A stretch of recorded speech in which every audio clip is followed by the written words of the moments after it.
এই ম্যাথটাতে আমাদের বলতেছে যে find the current in primary সাইডে আমাদের কি পরিমাণ কারেন্ট আছে সেটা বের করতে হবে। বাট আমাদের এখানে দেওয়া আছে primary voltage, secondary voltage and হচ্ছে আমাদের একটা লোডের ভ্যালু দেওয়া আছে। আর এখানে কোশ্চেনের ভিতরে দেওয়া আছে একটা কেভি এর ভ্যালু আর হচ্ছে 50 হার্টজের যে ভ্যালুটা, এই ভ্যালুটা দেওয়া আছে।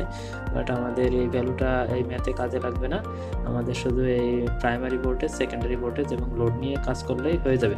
তো আমাদের এখানে যদি আমরা এই সূত্র অ্যাপ্লাই করি যে I ইকুয়াল ভি ভাগ আর, তো এখানে হচ্ছে আমাদের এই যে সেকেন্ডারি ভোল্টেজ হচ্ছে ভি 200 ভোল্ট আর হচ্ছে সেকেন্ডারি লোড আছে আমাদের 200 ওহম। তো এটা যদি আমরা ভাগ করি তাহলে আমাদের 1 অ্যাম্পিয়ার আসে, মানে I2 ইজ ইকুয়াল 1 অ্যাম্পিয়ার আসে, এই যে সেটা আমাদের 1 অ্যাম্পিয়ার।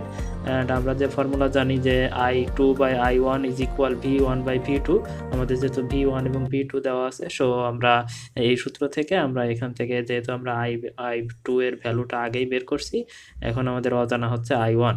সো এখান থেকে আমরা ভ্যালুটা বসে ক্যালকুলেশন করলে আমাদের I1 হচ্ছে এটা। তো এটাই হচ্ছে আমাদের ফাইনাল অ্যান্সার অ্যান্ড রেজাল্ট।